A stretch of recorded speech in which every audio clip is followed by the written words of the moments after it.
Howdy, folks. Hello, everyone. Happy Monday. Happy Monday. It is noon. We are back. I'm Seth, and this is Carly. And we've already got Mr. Michael Bingham in the chat. He was here Yes, before either of us. he was. Welcome, Michael, and welcome to everyone else. Thanks for joining us in Derico's Corner. Blossom and Michelangelo checking in. Hi, folks. Um, we've got a few things to talk about. There are a couple of big debuts in the past week that Yes. we're going to be talking about.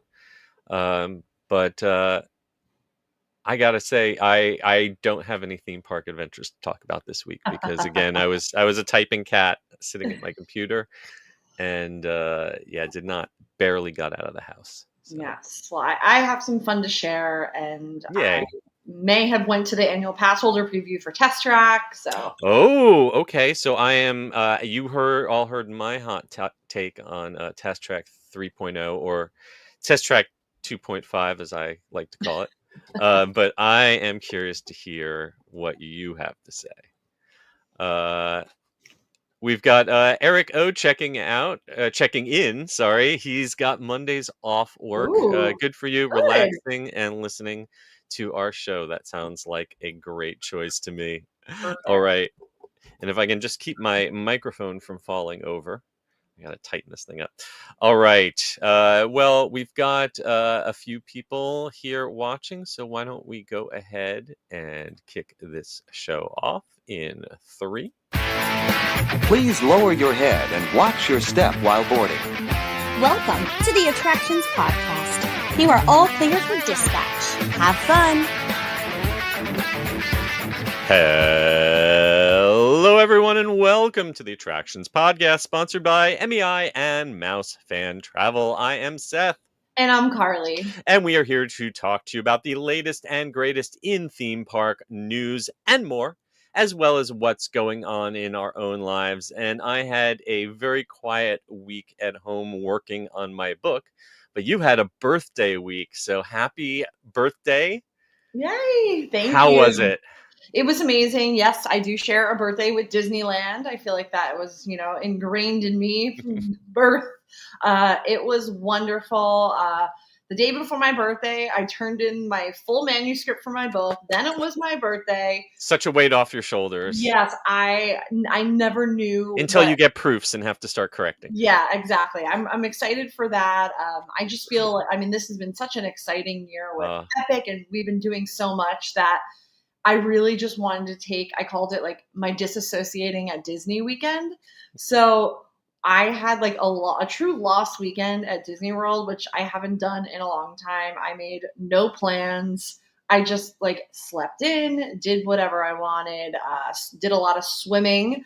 I have to say, if you want to get some really good deals and you could deal with the heat, I honestly can't beat going in July. It obviously was over 100 degrees. I don't stay on property that often. I usually stay at Universal, but the prices of Disney hotels right now are so insanely affordable. I booked this like 3 days in advance. No joke. You could say club level and be a baller for like 500 at Animal Kingdom Lodge. Wow. It's crazy. For most of Disney World's history, this would be considered peak season. Right? Families used to come in the summer. Combination of change in the weather and change in finances and change in school schedules. The parks are pretty empty right now. I was looking at Yes. wait times in the Magic Kingdom over the weekend, and if you wanted to go into the parks without having to pay for lightning lanes for everything, this was the time to do it. Yeah, I totally agree. I didn't spend a ton of time in the park. Again, it was hot, so I just went in the morning for a pop in and then at night. But I did purchase Lightning Lane for the first time in a while. Okay. I was just craving Hollywood Studios ride. Okay. I don't get to go on Rock and Roller Coaster all the time, Tower of Terror. And I just, on a whim, I was just flying by the seat of my pants. Sure. I booked Lightning Lanes that morning. Every single ride was available for whatever time you wanted. So I literally Rock and Roller Coaster, Tower of Terror, Toy Story Mania, boom, the times that I wanted. And also, when you go during this slower season now, you're not I have no patience even for like lightning lane lines sometimes, which can Sure. back up. This was like walk on. It was truly a dream. So Yep. if you deal with the one caveat, I mean, I personally have to just continually go in and out. I have to do a sit down meal to enjoy that like soaking up You have time. you have to plan for air conditioning and shade, and bring one of those UV umbrellas. Those Yes. help a lot. Bring a water bottle. Take advantage of all the water bottling filling stations. It's serious out there right now.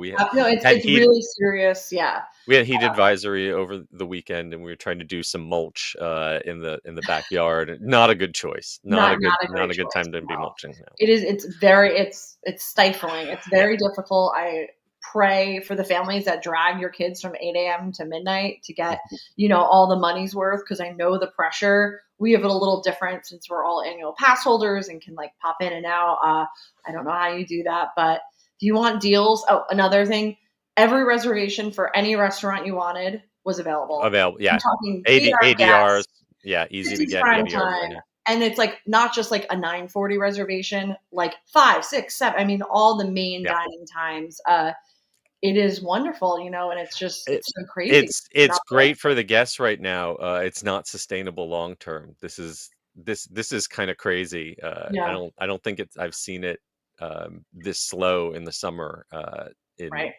since the pandemic. So Wow.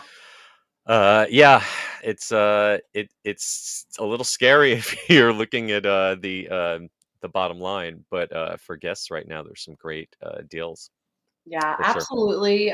We stayed at Swan Reserve, which is one of my favorite resorts, and just the ability, especially in this heat, to be able to pop into a park, and then when you decide I can't take this any longer, I'm going to pass out, to just run Yep. home and dive into the water without Yep. waiting for the bus is always pleasant. But yes, I didn't do really much of working. I didn't see the preview parade.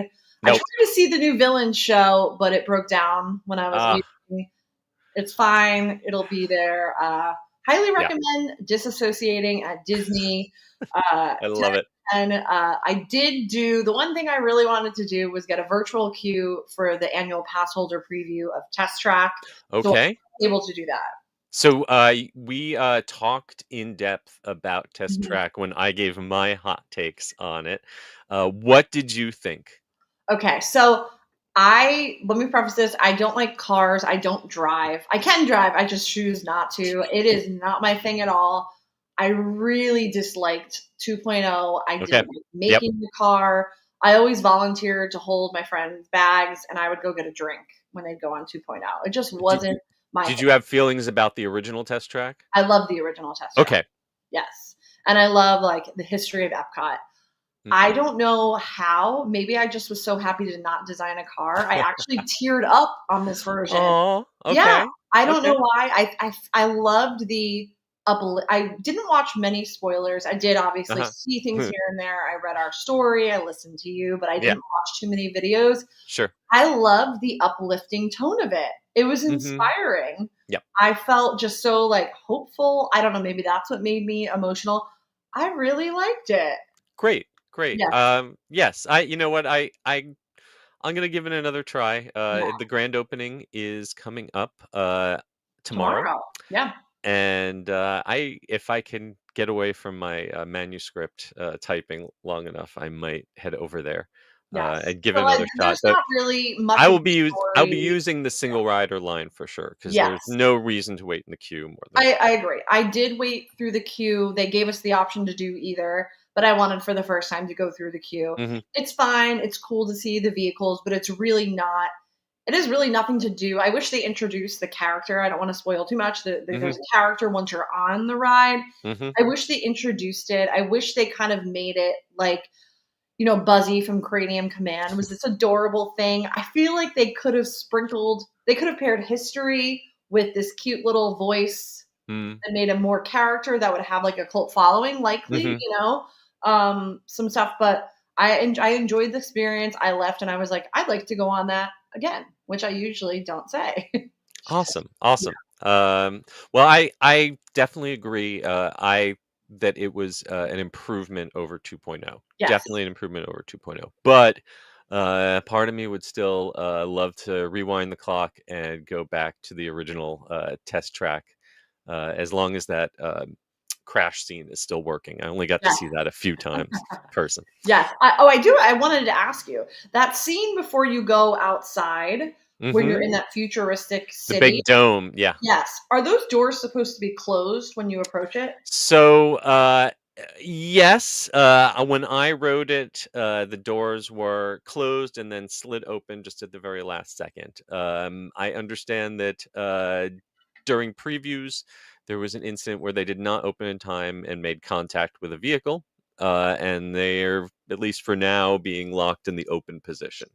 Thank you. Okay, Yeah, because they were open for us, and yeah, when we left, that was the one thing that we were like, yes. okay, that didn't seem to be working because there's no way Nope. that's supposed to That's be not, yeah, open. that's not ideal. It's happened many, many times over the years. I can't count how many times over the years those. I mean, the doors are designed to be very light and break away, so if they don't have an open time, no one dies. But Right. you know, I don't know if that's gonna bit is gonna be running for a while. But Interesting. I will the say I still dome does a enjoyed good it. job of distracting you. It's much Yes. better at night. It was much better at night. Right. That bit when the doors open. All right. Well, without any Yes. further ado, I feel like it is time for us to jump right into the news. Bless you Thank in the you. queue.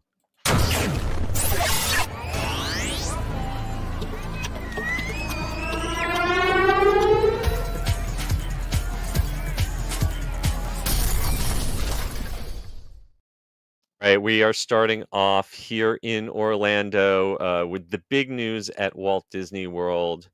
The debut of the new Disney Starlight Parade, the first new, brand new nighttime parade that the Magic Kingdom has gotten in decades. And while last night was the official debut, they had sort of a surprise dress rehearsal on July 18th that I know our editor Matt went to. We've got a full video up on our YouTube channel, plus we've got professional photographs from Disney themselves of every single float. So we can take a look at this new parade, at least virtually. I'm a bad theme park journalist. I took a choice yesterday between going to the park and taking a nap, and the nap won out. So Yes. I did not go as planned to seeing this. I was gonna go too, and I took the choice to swim. Yeah. Sorry. But I have watched a number of videos, and while it's, you really should never judge any kind of live entertainment, especially a Correct. parade, solely from a video. I do have some observations just from the photos and the stuff we have. Just to review before we give any opinions. We've talked about before, but this parade features brand new floats, and they represent Pinocchio, Peter Pan, Moana, Coco, Frozen, Encanto, Wish, and the Disney princesses. Plus, there is a Casey Jr. train that features Mickey and Friends for the big finale. And of course, this is a nighttime parade, so it is all covered in color changing, what I presume is LED light bulbs. Fiber optics were the cool thing when SpectroMagic came out, but Yes. today it's all about LEDs. And it is definitely bright. It is definitely colorful. And if you are a fan of the characters that are featured here, you will probably love getting to see them. Have you watched videos of this one yourself yet? I have, yeah. Okay. Yeah, it's so hard to tell in Yeah. videos your thoughts. And I'm like a huge paint the night girl, so I know when I see it, I'm That's the thing. probably gonna. I don't know. I kind of know I might be a little underwhelmed just uh, because of how great Paint the Night is, and I just saw Paint the Night. well, I will say in static shots, I think all these floats look really well designed. They're very, very pretty. Um, and the artists who designed them did a great job. But going head to head with Paint the Night, which is now what, like, it was originally made for Hong Kong like Right. more than 10 years ago. Mhm. So it's had some time to since then. I don't feel like these floats have the same kinetic energy. Like in Paint the Night, the floats move and change and flip over and have There's a so many flow to it rotating that it creates. pieces. Yeah. You've got a couple standout animations on these, like on the Coco float. The wings of the spirit animal kind of lift up and open up a little, and there's some other little animation, but not to the same degree as you have things like, I just always think in Paint the Night that Mickey finale that like is this kinetic sculpture that Yes. flips and turns and just makes my eyeballs explode every time I And see it. even like the cars portion of that, they feel like they're moving real cars. Yeah. And another thing that I noticed kind of structurally about this is a lot of previous parades, you have a balance of characters and performers, dancers down on the ground, able to get close to the guests in between almost every float. And in between the big floats, and then you have kind of smaller vehicles or smaller mini floats Right. that kind of have a difference of scale. And this felt like every float, the floats are impressive, but you have these big floats and then kind of in a lot of spots, nothing until the next float comes along. Yeah. And I was just talking to a friend about this. It's very interesting that the only character on the street is the only character that flies. Tinkerbell. Tinkerbell is walking around like she's directing airplane traffic with a flashy light. I can't get that out of my head. That kind of blew my. Yeah, we're gonna ground Tinkerbell of all characters. So I feel like there's maybe not. There are some pods of dancers with props. But I feel like there isn't maybe as much intimacy with opportunities, to have an interaction with the characters. The characters also very much seem tied to like 15 or 30-second audio loops, and they're saying the same lines and doing the same hand gestures over and over to the point where you see them do the same bit more than once as they pass your spot. So I don't know if that was just like a timing issue with maybe the parade's supposed to move a little faster than that, but it's almost like if you're going to hire live people, why are you treating them like animatronics? Yeah, that's a really good point. I mean, it did just debut. I guess I think because so much energy has been put into the promotion of this that I just like expected more. But again, I didn't see it in person, so I will see it and then really reserve my judgment for it. And they could be adding stuff, I know I'm sounding really, really harsh on it, but it is really bright and beautiful and colorful. And the best thing is that it should drag guests out of the park, out of the rest of the park. So if you want to hit rides during the 9 and the 11 p.m. runnings of this, perfect time to go hit attractions that are in the back of the park that is not affected by the parade. The final thing that I really need to hear in person to reserve for judgment, but the soundtrack to me does not have a distinct melody or theme the same way that SpectroMagic did or Paint the Night does. You get a musical theme tied to each individual float from that movie or that character, but then it transitions to just kind of generic twinkle music that doesn't have, to me, I don't see a strong theme song or theme melody to it. Right. Yeah. And it's like Happily Ever After is a bop, Yeah. You hear it and stuck in your head. When Can We Do This Again? Like from Paint the Night, like that gets stuck in my head for days. It's an earworm. But honestly, it wasn't until the very end of the parade where they switch into full on electric light parade mode that the music really kind of kicked in for me. And I think, the videos I've heard, you can kind of even hear it in the crowd, that the reaction from the crowd when it switches into the old electrical light parade music at the very end, they like the energy just picks up. Yeah. So we'll see it in person and we'll reserve judgment for now. But it is good to finally, no matter what, finally see a new parade in the Magic Kingdom after all these years. Absolutely. Yep.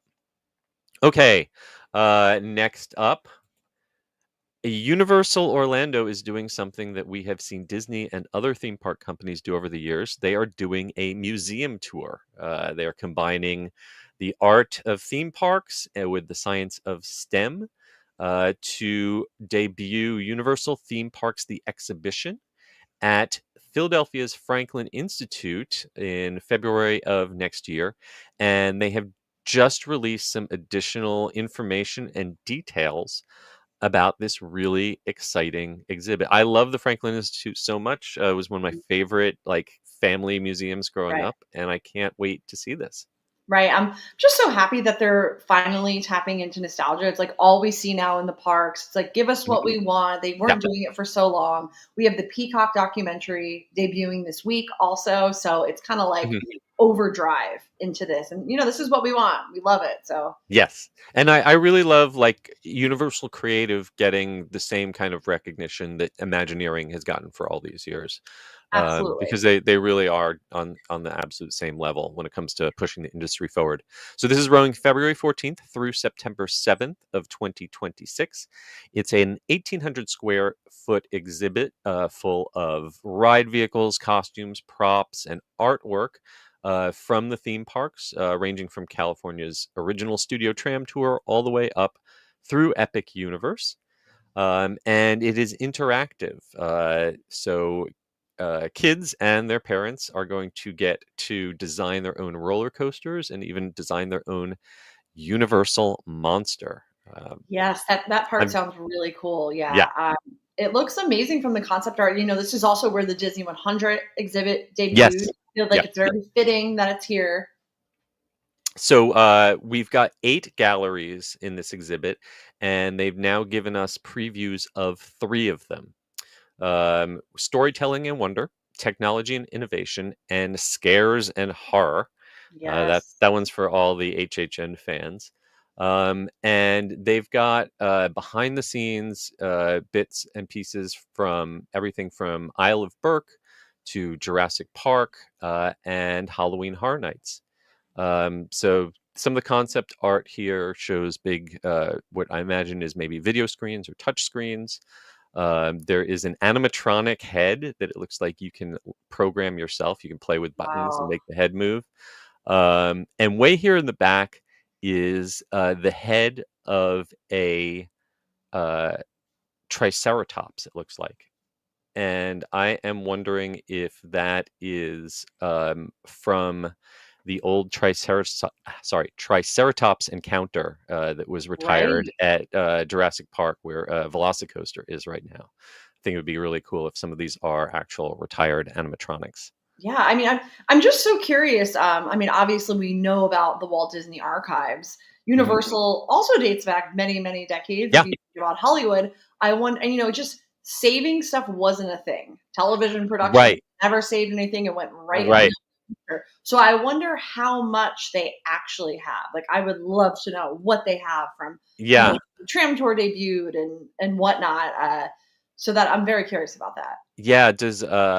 Does Universal have an equivalent of a Becky Klein who's in charge of preserving their history? And it's so interesting because also I was reading about the Peacock documentary. That didn't come from internally. That just came from an independent filmmaker that was like, oh, really? Why have you never done this? And then reached out. So my guess is they probably don't have that because, again, it's not their fault. It just wasn't an industry standard to save all of these things. Absolutely. Well, one thing that they apparently have saved is Lil Boo. Oh, good. Now, I don't know if this is like an original sculpture or just like a maquette. I don't know how many of these things are actual park used or reproductions, but in some form, Lil Boo will be there. So that is absolutely hilarious and so amazing.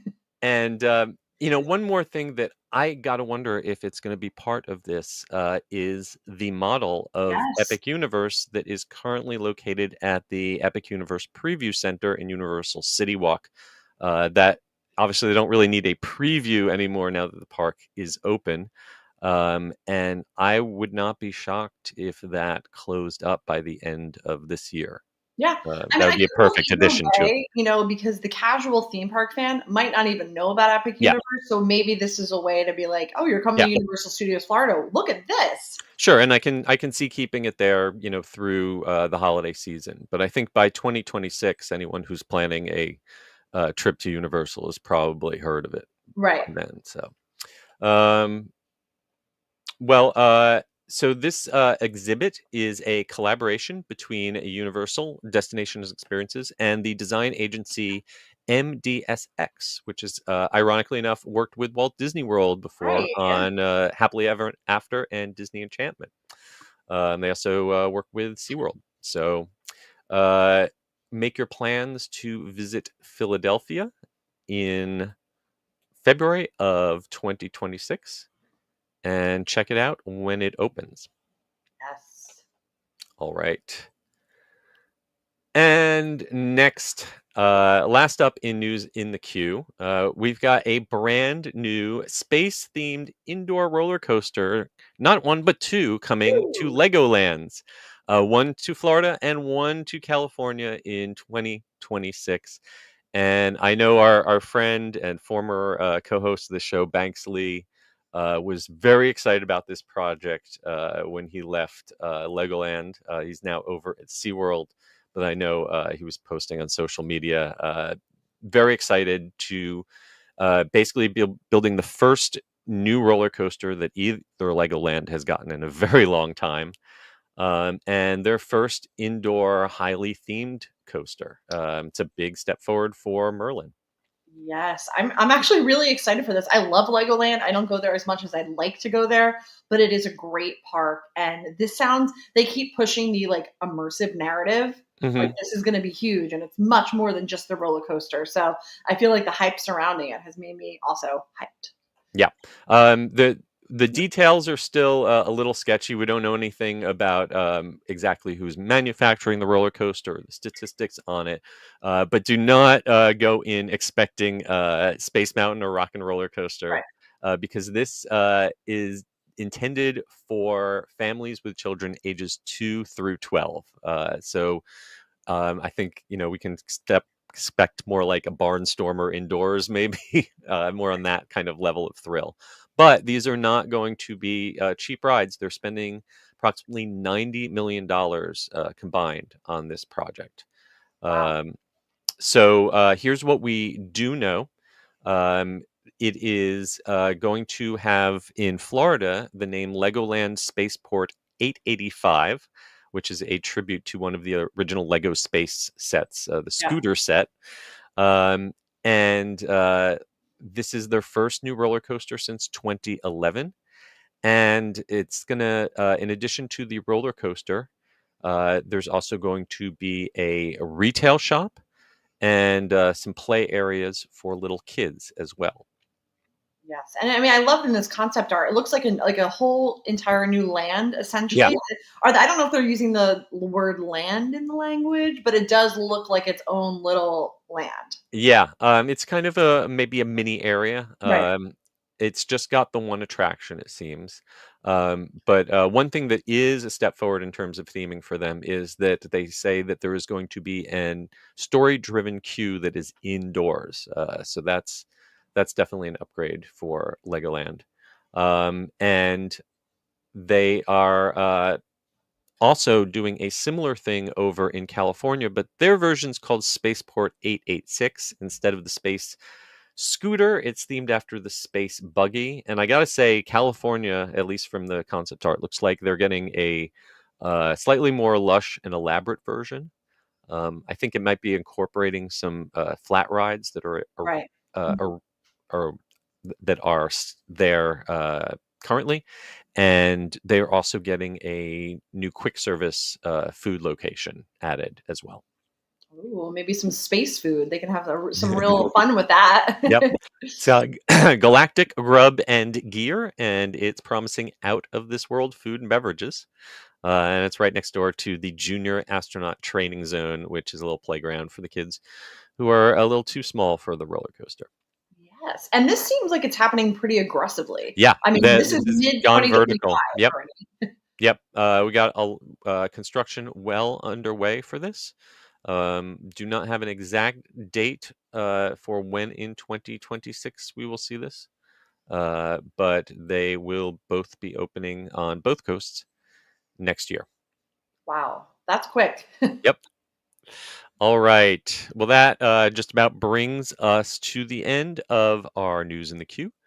Before we get into our main attraction, let's hear from our sponsors. The Attractions Podcast is brought to you by MEI and MEI-Travel. Whether your next vacation is a magical trip to the theme parks, an exciting adventure to the pyramids of Egypt, or just a relaxing cruise on the turquoise waters of the Bahamas, MEI-Travel provides premium service and expert advice to help you get the most of your vacation. They are always free of any hidden fees or costs to you. Visit them at mei-travel.com. And while we're at it, have you heard about our new Epic Universe magazine? Our Epic Universe magazine is the ultimate grand opening souvenir for Orlando's newest theme park. It's got 64 pages of photos, vacation planning advice, and behind-the-scenes secrets from all 5 portals: Super Nintendo World, Dark Universe, the Wizarding World of Harry Potter, Ministry of Magic, How to Train Your Dragon, Isle of Berk, and Celestial Park.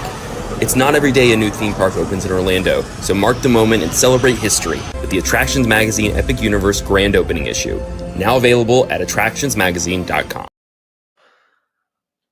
All right, for this week's main attraction, you knew we had to talk about it. The grand 70th anniversary of Disneyland has just happened. A lot of things part of that celebration, including a new verse for It's a Small World.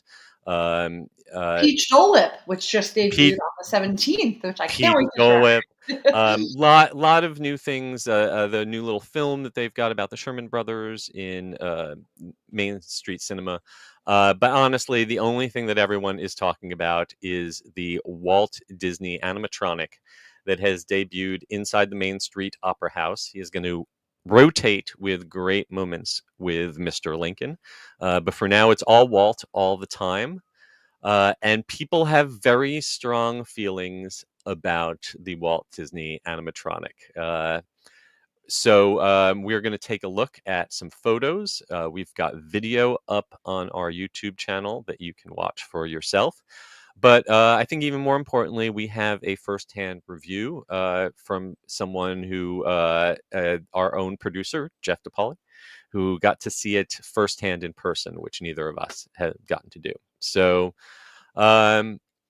here, if in case you've been hiding under a rock and have not heard, this was announced at D23 a year or so ago, and is finally now a reality, a lifelike animatronic of Walt Disney himself, which is the finale 3 minutes or so of Walt Disney: A Magical Life, the new show inside the Opera House. It's debuted on the 17th, but they had some previews beforehand, and you get to watch about 14-minute edited version of One Man's Dream, which is the film that's been showing for years inside Disney's Hollywood Studios. And then you get 3 minutes in his private office with Walt Disney, who says a couple anecdotes and takes a step forward from his desk and shares a few moments with you. And people have very, very, very strong feelings about Yes, this. So I was definitely glued to socials, following everyone's thoughts. I did Yeah. not go there in person to see it. No. It was my birthday, and I just wanted to take a step back. But yes, very, very, very deep thoughts. I will say, before you go into the show, you see an exhibit from the Walt Disney Family Museum, and I think Yes. I'm really excited for it. There's some really Yes. great things on display here. Yeah, there are some fantastic artifacts. There's an exhibit on the history of animatronics with some early tiki birds and the little dancing man, who was an early animatronic experiment. They've got the actual furniture from above the firehouse from Walt's apartment, and I think there's like a story there about how Walt's daughter was so pissed off at the company at one point that she had a truck driven up and took because all the furniture still was owned by the family, and just like hauled off all the original furniture. And it was sitting at the Walt Disney Museum, the family museum, for a while but they've actually loaned it back to the park for now. But yeah, it's a great exhibit in there. Yeah, no, it looks amazing. But But maybe all we're hearing about really is the is animatronic animatronic. itself. Yeah. And maybe, part of it is that, they filled this exhibit and the film right before this animatronics experience with actual footage and photos of Walt. So we like, by the time the curtain comes up on this animatronic, we have a pretty fresh idea in our brains of what we think Walt looks like, especially Yes. Walt's face. Well, I think also he's one of the most recognizable people on the face of the planet. We see his face 100 everywhere, 100%, videos. yes. I mean, like, it's just seared in our mind. Yeah. And if you told me that this was Walt's first cousin, a lifelike animatronic of Walt's first cousin, I would totally believe you. I'd say that you did a perfect job. But for Walt itself, it's hard to judge by photos, but these are photos that Disney themselves put out, saying, this is our best representative. They're putting their best foot forward. These are our best staged, focused photos of our Walt animatronic.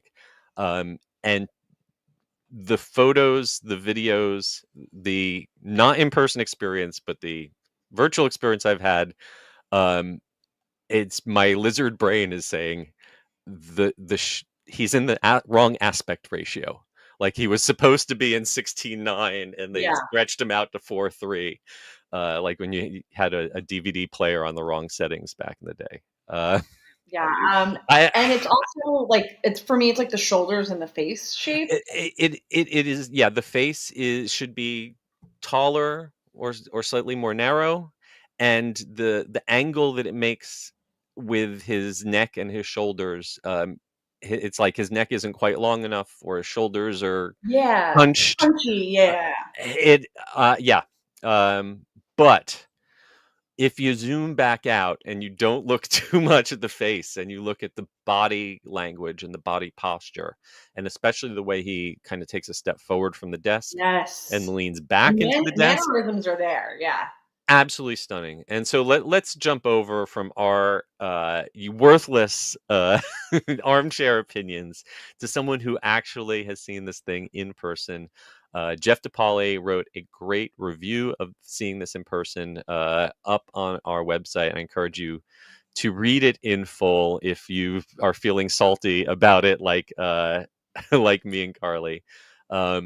Because this is a project that he wrote about this way back in 2020.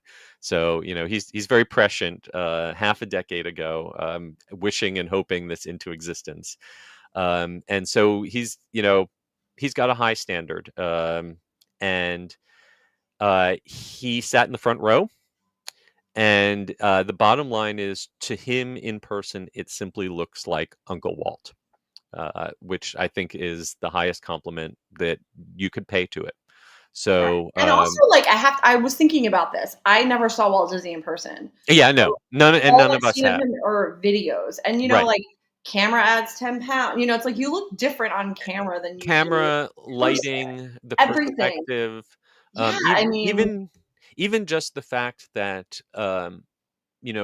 whenever you would see him on TV, the camera would be shooting him at eye level or maybe even slightly above, because he would be like sitting down at a desk. Whereas this, we are sitting below and we are looking up. So even that just completely changes the way take a selfie pointing above you and below you, and you look like two completely different people. So again, all of that loaded in the face to me, but we're looking from below. Right. We all look weird from below. Exactly. But one thing that he did agree with a lot of the critics on is the sound. And every video I've heard from this seems to sound slightly different, but none of them sound very good to me. Like Disney put out a video clip that I think was like raw source audio, like not recorded live, and it had a very strange sound to it. And then all of the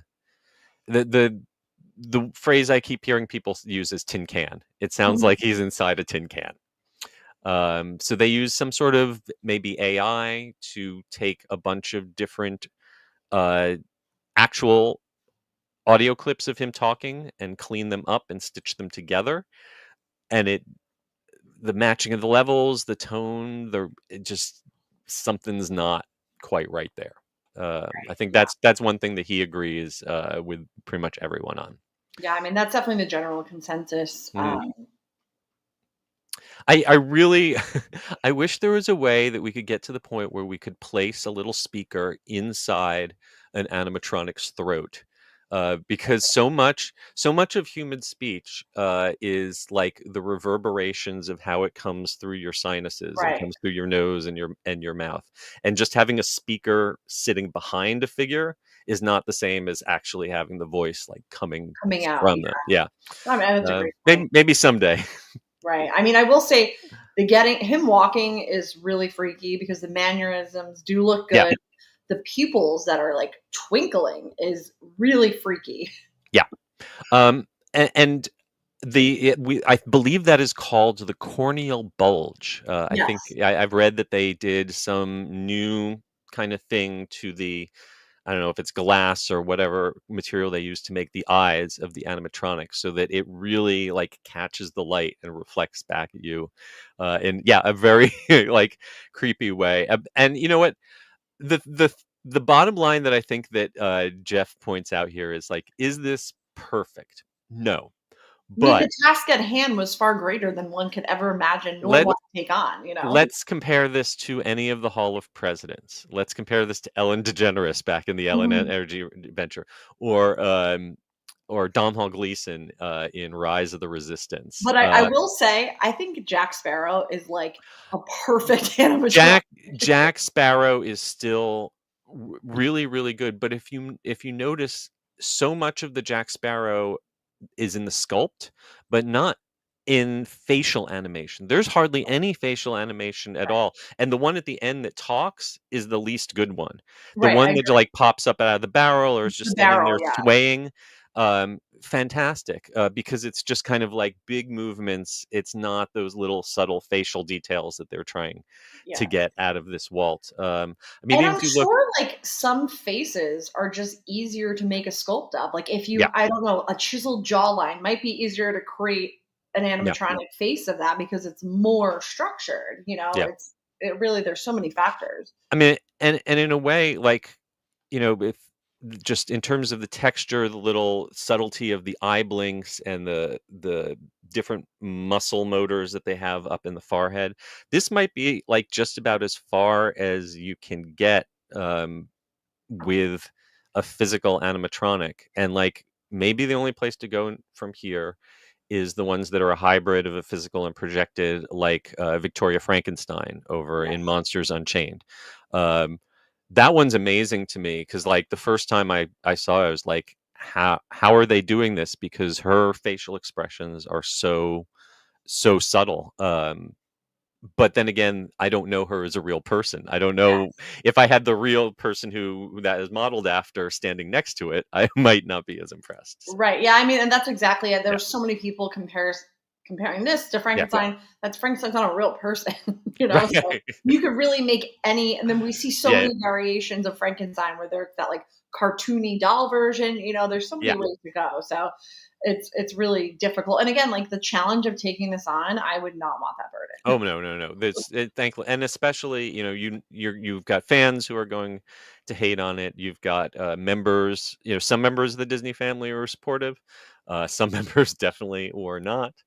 I'm doing an interview with Bob Gurr coming up because he's coming to town, or there's a documentary about him that they're going to be showing at Disney Springs, and I'm got to ask him what he thinks of this animatronic because he's the person whose I think opinion he knew Walt. He was there when Mr. Lincoln was born, so I think if anyone's opinion counts, it would be his. Right, and it's like we see footage of Walt through all different ages, which is like another thing. But I think like the Walt I have in my mind is like pre-Disneyland Walt.